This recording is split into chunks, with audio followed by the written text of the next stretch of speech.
Welcome back to our high-yield cardiology interactive questions and answers video series. This is going to be part 4. If you haven't seen parts 1, 2 and 3 yet, please go ahead and check them out on our channel so you get the idea of these videos. So let's not waste more time, here we go!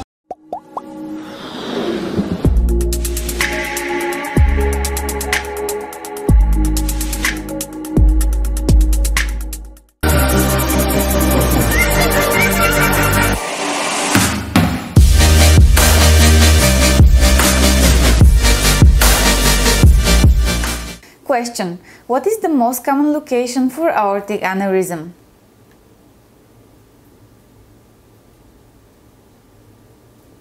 Answer: the thoracic aortic aneurysms can be found anywhere in the thoracic aorta, in the ascending aorta, in the aortic arch or the descending aorta.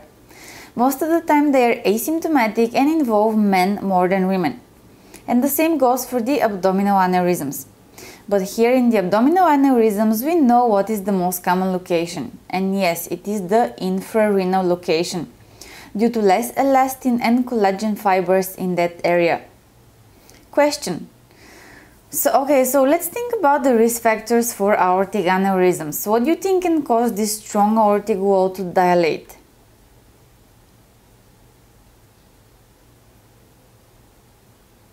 Answer: for both thoracic and abdominal aortic aneurysms, the main risk factors are advancing age, being male, being Caucasian, having family history of aortic aneurysms, the presence of other large vessel aneurysms, and also the risk factors that lead to atherosclerosis. And you know what they are, right? So let's say them out loud together: smoking, hypertension, and hypercholesterolemia. Question: but we do see thoracic aortic aneurysms in younger patients too, right? So what do you think is causing that?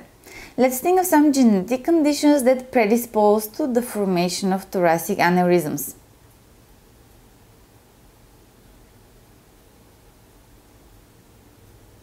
Answer: Marfan is the most common genetic disorder that leads to thoracic aortic aneurysms. The aneurysms in Marfan syndrome are typically located in the aortic root, but may extend to the ascending aorta as well. Marfan syndrome is caused by mutations in the fibrillin 1 gene on chromosome 15, which encodes fibrillin 1, which is a glycoprotein. Fibrillin 1 is essential for the biogenesis and maintenance of elastic fibers. And elastic fibers are found throughout the body, but are particularly plentiful in the aorta, in the ligaments, and in the ciliary zonules of the eye. Other genetic conditions include Ehlers-Danlos syndrome, which is a group of conditions which is due to the defects in type 3 procollagen that cause hyperelasticity and fragility of the skin and hypermobility of the joints. Another condition is the Lewis-Dietz syndrome, which is an autosomal dominant genetic connective tissue disorder. It is characterized by aneurysms in the aorta, often in children, and it's due to mutations in transforming growth factor beta receptor gene. And Turner syndrome is a gonadal dysgenesis syndrome characterized by 45X female with ovarian failure and features such as web neck, short stature, and low set ears, apart from aortic aneurysms formation. Here we have also the congenital bicuspid aortic valve, which is also associated with thoracic aortic aneurysms formation. And we also have inflammatory disorders, which is a broad group, which are all of these are associated with the development of TAA, including giant cell arteritis, Takayasu arteritis, rheumatoid arthritis, the ankylosing spondylitis, the Wegener's granulomatosis, reactive arthritis, and Behçet syndrome. Now, across all steps, they will test you on the differences in clinical presentation between patients suffering from Marfan syndrome, Ehlers-Danlos syndrome, and homocysteinuria. Remember, homocysteinuria is a disorder of methionine metabolism, leading to an abnormal accumulation of homocysteine and its metabolites, which is homocysteine, cysteine complex, and others in the blood and in the urine. And here on this slide you can see the similarities and the differences between these three conditions. For example, Ehlers-Danlos syndrome and Marfan syndrome are both autosomal dominant conditions. They both present with mitral valve prolapse, joint hypermobility. In the Ehlers-Danlos syndrome, you will see transparent hyperextensible skin, abdominal and inguinal hernias, uterine prolapse, high-arched palate, and berry aneurysms. In Marfan syndrome, what is characteristic about it is the aortic root dilation and aortic dissection and aortic regurgitation, also the upright lens dislocation along with myopia, the retinal detachment and spontaneous pneumothorax, whereas homocystinuria is autosomal recessive disorder. It is characterized by venous thromboembolisms, mental retardation, downward lens dislocation, and Marfanoid habitus. And here on this slide you can see the high-yield screening for asymptomatic patients with abdominal aortic aneurysms. So you will perform surgery for asymptomatic patients with AAA more than 5.5 centimeters or with expanding AAA aneurysms with more than 0.5 centimeters in one ear. You will perform abdominal ultrasound every 6 months for aortic abdominal aneurysms of 4 to 5 centimeters and abdominal ultrasound every 2 years for AAAs less than 4 centimeters. And you will also screen with ultrasound for abdominal aortic aneurysms the following people: male patients between 65 and 75 years of age who have ever smoked, and male patients between 65 and 75 years of age who have never smoked but have family history of abdominal aortic aneurysm. Question: what is aortic dissection?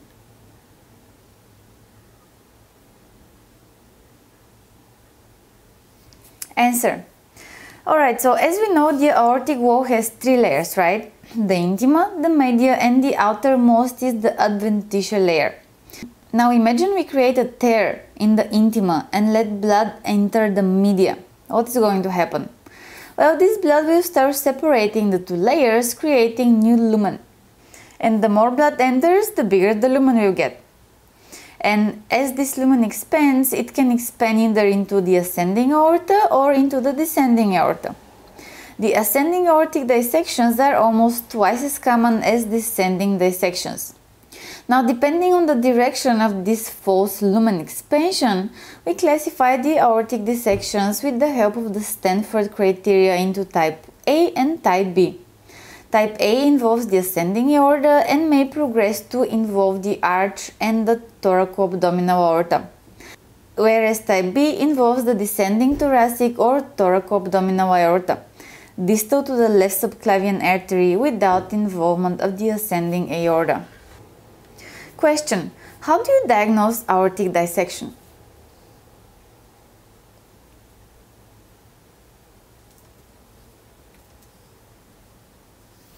Answer: the best initial test is chest X-ray, and you will see there mediastinal widening. The most accurate test is the CT angiography.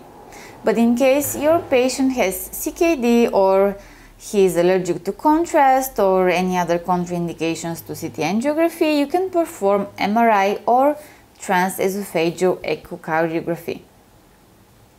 Question: how do you manage aortic dissection?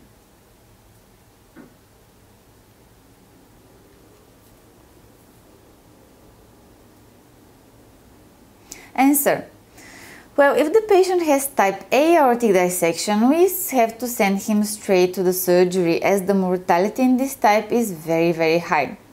If it's type B, we can treat him with medications. First, we need to control the blood pressure, which is usually very high. So what do we give him? Nitroprusside? What do you think? Yes or no? No, you're right. Very much no.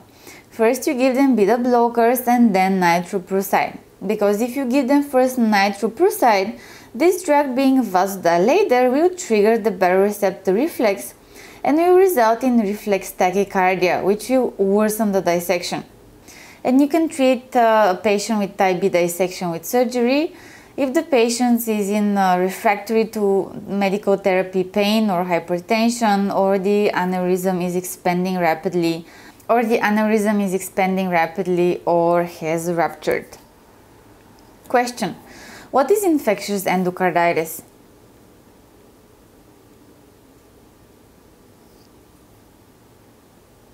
Answer: infectious endocarditis is the bacterial or fungal infection of the endocardium that can affect, pay attention to that, both native and prosthetic valves, along with other endocardial structures and even implantable cardiac devices like implantable cardiac loop recorder, implantable cardioverter defibrillator, and pacemakers.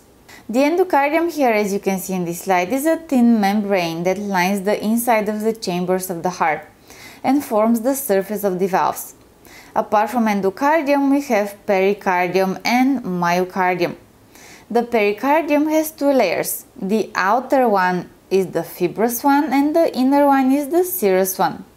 The inner one, which is the serous one, has also two layers: the outer parietal layer and intervisceral layer that covers the heart directly and is also known as the epicardium.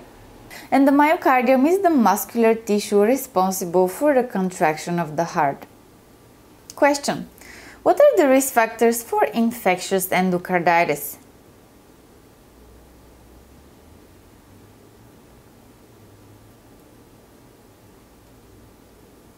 Answer: among the most common risk factors for infectious endocarditis are prosthetic heart valves, intravenous drug use, most commonly heroin, immunosuppression, dental procedures that involve gingival perforation or perforation of mucosa, meaning they include bleeding, previous endocarditis, unrepaired or recently repaired cyanotic heart diseases like tetralogy of Fallot, transposition of the great arteries, tricuspid atresia, and total anomalous pulmonary venous return, and also truncus and arteriosus. Apart from that, congenital valvular diseases, most commonly the mitral valve prolapse that can lead to acute mitral rigor due to chordae tendineae rupture. Question: what are the most common causes of bacterial endocarditis?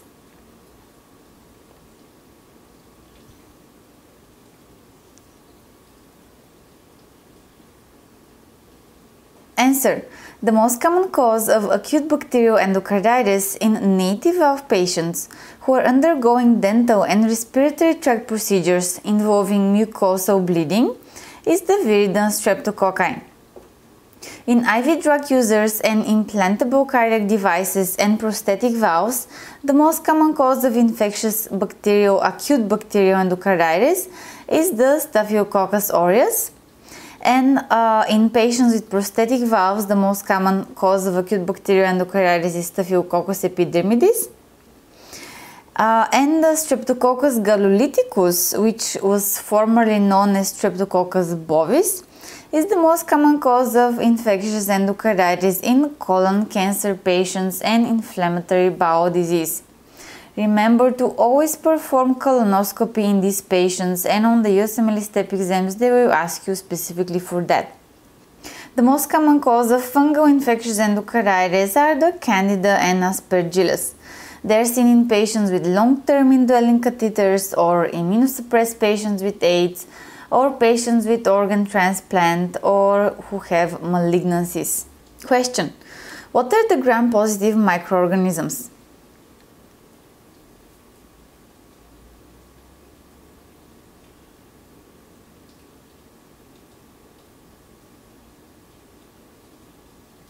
Answer: the gram-positive microorganisms include the staphylococci, which are the Staph aureus, Staph epidermidis, Staph saprophyticus. We have the streptococci here. We have three groups. The first group causes alpha hemolysis and include the strep pneumo and strep viridans. The second group causes beta hemolysis, which is a complete hemolysis, and here we have the strep pyogenes and strep agalactiae. And the third group causes gamma hemolysis, which basically no hemolysis whatsoever. And here we have the enterococci and strep galluliticus. We also have gram-positive rods, which include Clostridium, Corynebacterium, Listeria, Bacillus anthracis, Bacillus cereus, Nocardia, and Actinomyces. Question: what are the gram-negative microorganisms?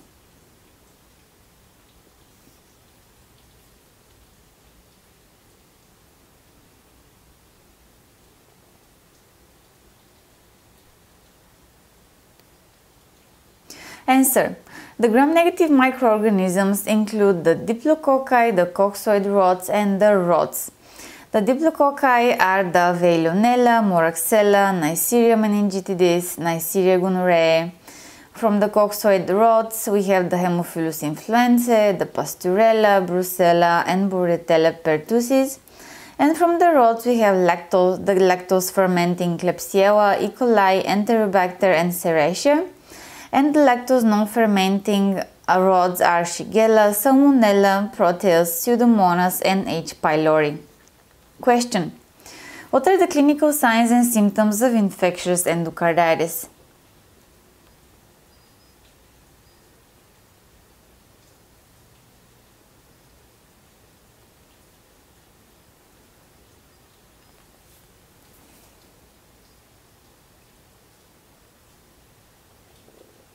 Answer: in infectious endocarditis, we will see several characteristic clinical signs and symptoms. So we're going to see the so-called Roth spots, which are basically retinal hemorrhages. We can also see focal neurologic deficits from embolic stroke. For example, even if an emboli has traveled from a vegetation of the heart valve to the brain circulation and has blocked the brain blood vessel.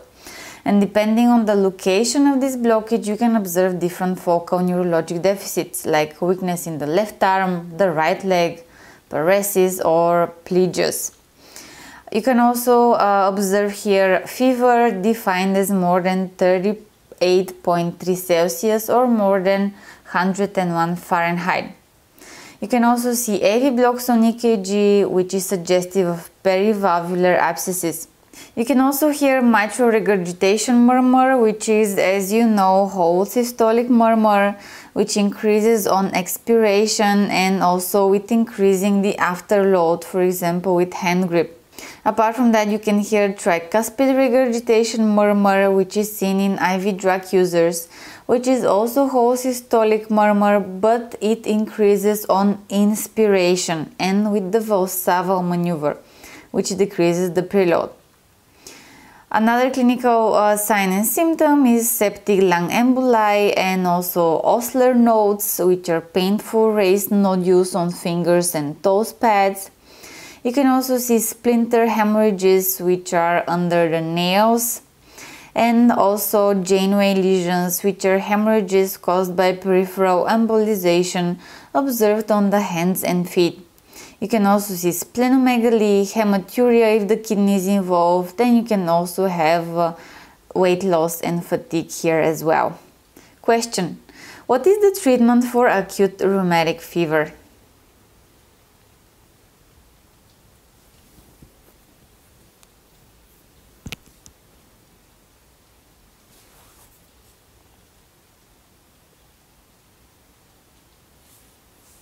Answer: for patients who are at high risk of having infectious endocarditis, after you draw the blood culture, you can start them on empiric therapy to cover the most common causes.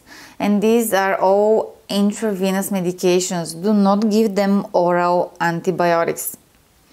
Alright, so specifically now for community-acquired native valve infectious endocarditis, you should give them vancomycin and gentamicin in order to cover the most common causes, which are Staph aureus, MRSA, and Viridum strep. For nosocomial-associated infections, which are diagnosed more than 72 hours after hospital admission, you should give them vancomycin plus gentamicin plus rifampin plus anti-pseudomonal beta-lactam like the carbapenems to cover the multi-drug resistant bacteria, especially the coagulase negative staphylococci. For prosthetic valve infectious endocarditis, you should give them vancomycin, gentamicin, and rifampin. And after the blood culture comes back with the results, you can tailor your therapy based on the sensitivity of the specific organism. If this microorganism is penicillin sensitive, treat with IV penicillin G every 6 hours or with IV ceftriaxone once a day for 4 weeks. And for the HASEC organisms, you should treat them with ceftriaxone. Question: what is the Duke's criteria to diagnose infectious endocarditis?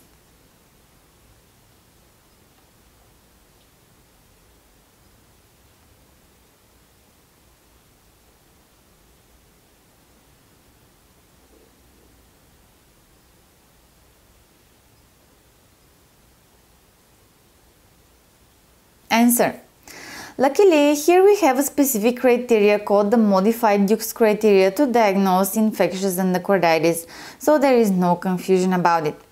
And you're seeing it right here on this slide. For a definitive diagnosis, we require 2 major and 1 minor criteria, or 1 major and 3 minor criteria, or 5 minor criteria. The major criteria are persistently positive blood cultures, which means 2 blood cultures drawn 12 hours apart. Also positive echocardiogram for infectious endocarditis, which includes oscillating intracardiac mass on valve or supporting structures, or in the path of regurgitant jets, or on implanted material in the absence of an alternative anatomical explanation. You can also see here abscesses and new valvular regurgitation. And the minor criteria include predisposing heart condition or IV drug users, fever more than 38 degrees, vascular phenomena like the major arterial emboli, septic pulmonary infarcts, mycotic aneurysms, intracranial hemorrhages, conjunctival hemorrhages, and genuine lesions. Another minor criteria is the immunologic phenomena like glomerulonephritis, Osler nodes, rod spots, and rheumatoid factor. Microbiologic evidence, here we have positive blood culture but not meeting major criterion. And we have here echocardiography findings consistent with infectious endocarditis. Question: define acute rheumatic fever.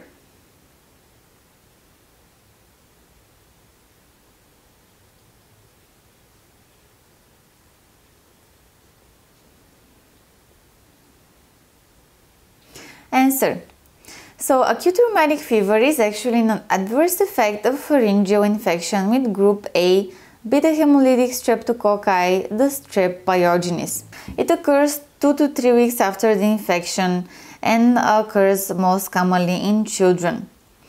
It is basically immune-mediated cytotoxic type 2 hypersensitivity with IgM autoantibodies against the M protein in the capsule of the strep pyogenes. The earliest and most common feature is a painful migratory arthritis, which is present in approximately 80% of patients. The late side effect leads to rheumatic heart disease, which most commonly presents with mitral valve involvement leading to mitral regurgitation or mitral stenosis, followed by aortic regurgitation and aortic stenosis, and lastly it can also affect the tricuspid valve as well. Question: how do you diagnose acute rheumatic fever?